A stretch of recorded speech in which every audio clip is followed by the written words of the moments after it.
राजधानी दिल्ली के ओखला विधानसभा क्षेत्र के आली गांव में डीडीए का बुलडोजर चल रहा है और यहां किस कदर बुलडोजर चल रहा है और किस घरों पे चल रहा है इसकी तस्वीरें दिखाने के लिए हम अलग अलग घरों की तस्वीरें दिखा रहे हैं और कैसे मकान बने हैं और पक्के किस कदर इसके बानिए हम आपको दिखा रहे हैं। देख सकते हैं कितना खूबसूरत एक घर बना हुआ है। इसी तरीके से लोगों ने बनाया है, पूरा पक्का मकान बना हुआ अच्छे से बनाया है, टाइल वेले लगा करके। झुग्गी झोपड़ी कोई नहीं है, अच्छी कॉलोनी है। हम आपको देखिए कॉलोनी में देखिए ऊंची ऊंची बिल्डिंगें बनी हुई है उस तरीके से हैं। और इनका जिनका घर है उनसे बात करेंगे, हम आपको दिखाएंगे और बात करेंगे। और देख सकते हैं घर पे लोग मौजूद हैं, पूरा घर का मेंबर है। इसी तरीके से घर के लोग से ही बात करते हैं और समझते हैं कि किस तरीके से ये घर बना हुआ है, कब बना था, कैसे बना था।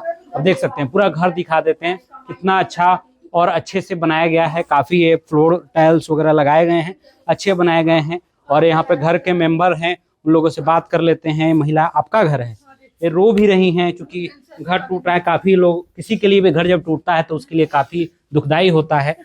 आप अपना नाम बता दीजिए पहले। गमिता गर्ग मेरा नाम है। अच्छा अच्छा, कहाँ से हैं?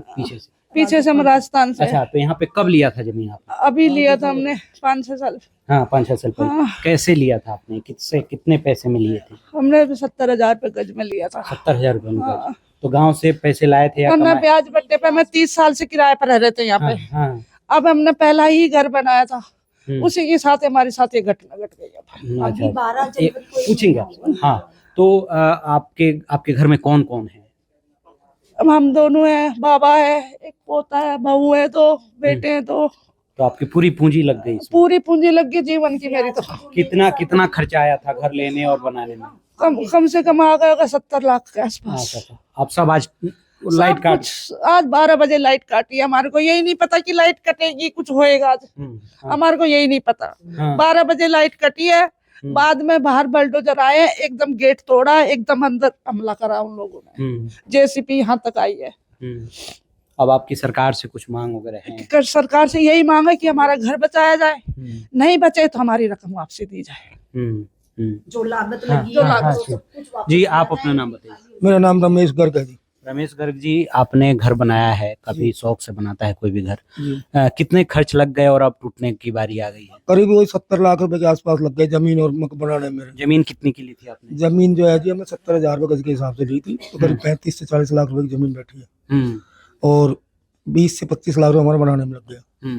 और मतलब ऐसा है जी, आज जो हादसा हुआ, जिस टाइम ये लोग आए हमें ये भी नहीं पता। मैं तो मेरे सांस का पेशेंट हूँ, तो मैं दवाइयाँ ले रहा था। मैं बस जैसे उठा तो मेरे पास एक लड़का आया, बोला अंकल बाहर 5 बुलडोजर खड़े हैं। मैं कहा यार ऐसे ही खड़े होंगे, मुझे क्या पता। मैं अपना कोई ध्यान नहीं दिया। फिर अचानक से गेट तोड़ा है, गेट तोड़ के अंदर घुस गए और उनके साथ दिल्ली पुलिस के अलावा और कोई कुछ नहीं था। और अगर पुलिस वालों से कुछ पूछ रहे थे तो बदतमीजी कर रहे थे हमारे साथ। अच्छा, एक बात बताइए, यहाँ पे आपके पास बिजली का कनेक्शन भी था, लाइन भी थी, ये सब, वोटर कार्ड सब था? हाँ, साथ था। आज अचानक मतलब बिजली का कनेक्शन लगा हुआ था? हाँ जी, हाँ जी, हाँ जी। वोटर कार्ड भी था? जी, वोटर कार्ड है, सब कुछ है, आधार कार्ड भी? हाँ जी, हाँ जी। तो अब आपका कितने लोगों का परिवार है? मेरा फादर है मेरे, और मैं मतलब मेरी वाइफ, 3 तो हम बड़े हो गए, 2 मेरे बेटे, 2 बहू और 1 पोता। अच्छा अच्छा, तो 7-8 लोगों का परिवार? 8 लोगों का परिवार। अच्छा, 8 लोगों का परिवार है। तो अब आप लोग कहाँ जाएंगे, क्या कैसे रहेंगे? अभी तो क्या, हम तो कहीं रोड पे हैं जी। हमें तो ना तो अब, क्योंकि 30 साल से हम किराए पे रह रहे, वो मकान भी हम खाली कराए तो वो भी हमें नहीं मिलेगा है जी। और अब हमारा कुछ समझ में नहीं आ रहा कि हम करेंगे आत्महत्या, की हमारे पास। राजस्थान से यहाँ पर? अब मैं हरियाणा से हूँ जी। अच्छा अच्छा, मतलब राजस्थान हरियाणा मिक्स है हमारा। अच्छा, बॉर्डर पे है? बॉर्डर पे। अच्छा, तो आप यहाँ पर क्या काम करते हैं? मेरा परचून का दुकान है जी, राशन का काम करता हूँ।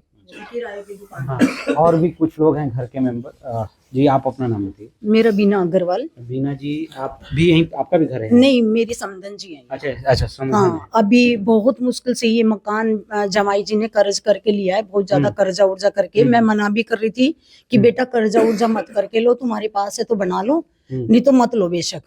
टेंशन वाली बात मत रखो दिमाग में, जैसे किराए पे रह रहे थे वैसे रह लेंगे। नहीं मम्मी मिल रहा है, ले लेते हैं, कोई बात नहीं, फिर जोड़ लेंगे, फिर ले लेंगे। फिर इन्होंने ब्याज पे पैसा उठाया बहुत, 30-40 लाख रुपए, और इतनी टेंशन। और अभी इनको 20 दिन हुए हैं, 12 जनवरी को 1 महीना होगा शिफ्ट हुए। अभी पूरी तरह से बना भी नहीं है। यहाँ भी अभी वो लगनी थी, सीट वगैरह लगनी थी, यहाँ रेलिंग लगनी थी। अभी सामान भी पैक ही पड़ा है सर। और इसी दौरान कोई आके कह दे कि तुम खाली कर दो, अभी तो लगा भी नहीं है और उससे पहले खाली कर दो। तो आप बताओ, और इनके कुछ हो गया किसी के तो उसका जिम्मेदार कौन होगा? एक रेखा गुप्ता जी कहती हैं कि मैं सब लेडीजों को पैसे दूंगी, हैं प्रधानमंत्री जी यही कहते हैं कि मैं पैसे दूंगा सब लेडीजों का वो करूंगा। तो ये पैसे देना है या फिर लेना है? ये क्या सुरक्षा दी है उन्होंने? हम बीजेपी को इतने सालों से वोट करते आए हैं, इसका ये सिला मिला है हमें? आप बताओ। और भी कुछ लोग हैं जी, आप घर की बहू हैं जी। आपका नाम क्या होगा? चारू। चारू जी, क्या कहेंगे? अब आपके घर को तोड़ा जा रहा है, तो घर काफी सपना होता है किसी का, आप लोगों का भी होगा, अच्छा आप लोगों ने बनाया भी है, आपके घर वाले बता रहे हैं कि 70-80 लाख रुपए लगे हैं, क्या कहेंगे अब आप? यही कहेंगे सरकार से कि हमारे कम से कम हमारे पैसे दो, या तो तोड़ना है तो तुम लोगों को, या तो हमें रहने दो, आगे कंस्ट्रक्शन रोक दो। पर हमें पहले मना करते थे बनाने के लिए, अब हम कहाँ जाएंगे? सड़क पे जाएंगे क्या अपने बच्चों को लेके? छोटा सा बच्चा है हमारा, बताओ, बूढ़े माँ बाप है हमारे, किसको कहाँ लेके जाएंगे? हमारा बापू सुबह से बाहर बैठा हुआ है, उसको रोटी भी नहीं खाई उसने। आपका बच्चा? हमारा बापू बड़े बाबा हमारे 90 साल के बाबा है हमारे। अब 9 जनों का परिवार है, हम कहाँ जाके मरेंगे बताओ हम लोग? घर में बच्चे भी होंगे? बच्चा ये बैठा मेरा, हाँ, रोटी भी नहीं खा रही, इसने भगवान का प्रसाद उठा के खाया है इसने। रोटी भी नहीं खा रही सुबह से इसने। कहाँ जाएंगे हम? सड़क पे जाके इतना सामान है हमारा, हम कहाँ लेके जाएंगे इस सामान को? हमारा भी सेट भी नहीं हुआ, हम 12 जनवरी को तो आए ही इस मकान में। रेंट वाला भी चला गया और रेंट वाला भी चला गया, पैसा भी चला पैसा सब कुछ ही गया, बचा ही गया हमारे पास। तो जी, आप अपना नाम बताइए। शिवानी। आप भी घर की बहू? हाँ। दोनों बहुएं हैं आप? हाँ, दोनों? वो छोटी है, मैं हम बड़ी हूँ। बड़ी। तो अब आपके घर पे इस तरीके की समस्या आ गई है, तो क्या कहेंगे आप? यही कहेंगे कि या तो पैसे दो या फिर इस घर को बचाओ, क्योंकि अब तो कुछ नहीं बचेगा, कहाँ रहेंगे? रोड पे आ जाएंगे। तो मतलब सरकार को कुछ तो करना चाहिए, एक्शन लेना चाहिए। क्यों बेवजह लोगों को परेशान कर रहे हैं? जिनके पास पैसा हो उनका तो चल जाएगा, जिनके पास कुछ नहीं है वो कहाँ जाएंगे?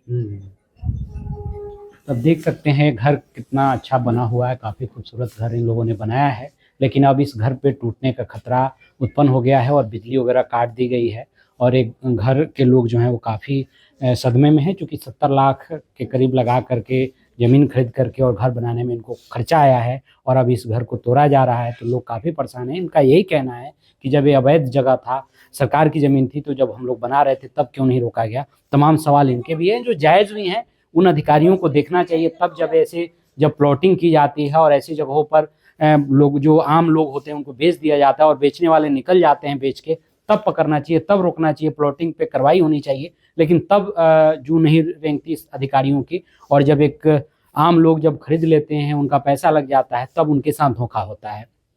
तो ऐसी कई परिवारें हैं जिनके साथ इस तरीके की धोखा हो रहा है, लेकिन हमने आपको एक परिवार की कहानी दिखाई, उनकी समस्याएं दिखाई। इसी तरीके से यहाँ पर अनेकों परिवार हैं जिनके साथ इस तरीके की समस्या उत्पन्न हुई है और उनके घरों पर बुलडोजर की कार्रवाई जो है वो हो रही है। डीडीए के द्वारा ये पूरी कार्रवाई की जा रही है। आशुतोष कुमार, दिल्ली।